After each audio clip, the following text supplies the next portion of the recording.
ગુજરાત સરકાર દ્વારા વર્ષ 2024નો હસ્તકલા તેમજ હાથવણાટ માટેનો એવોર્ડ અર્પણ કાર્યક્રમ ગુજરાત મારવાડી યુનિવર્સિટી ખાતે મંત્રી જીતુભાઈ વાઘાણી, અર્જુન મોઢવાડિયા તેમજ હસમુખ અદાના હસ્તે યોજાયો।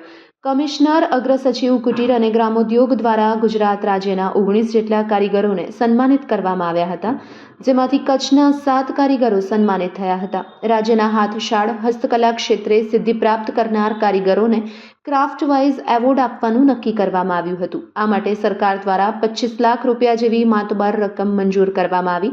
તેમાં કચ્છના કારીગરોને અલગ અલગ કેટેગરી મુજબ ધનરાશિ નક્કી કરાઈ હતી, જેમાં 50,000 થી 1,50,000 સુધીની ધનરાશિનો સમાવેશ કરવામાં આવ્યો।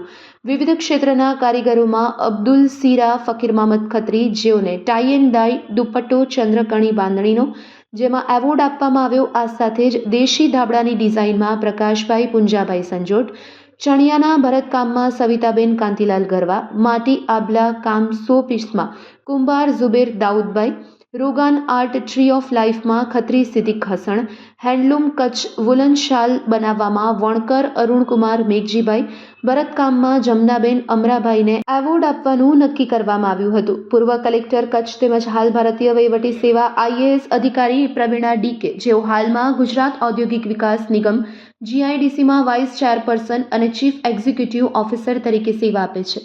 પદ્મ એવોર્ડ શ્રી અબ્દુલ ગફૂર ગરવી ગુર્જરી, BP પરમાર સાહેબ, દિનેશભાઈ ભરવાડ ગરવી ગુર્જરી, ભુજ ઓફિસ તથા વણકર મેઘજીભાઈએ દરેક એવોર્ડ પ્રાપ્ત કરનાર કારીગરોને એવોર્ડ આપી અને અભિનંદન પાઠવ્યા હતા।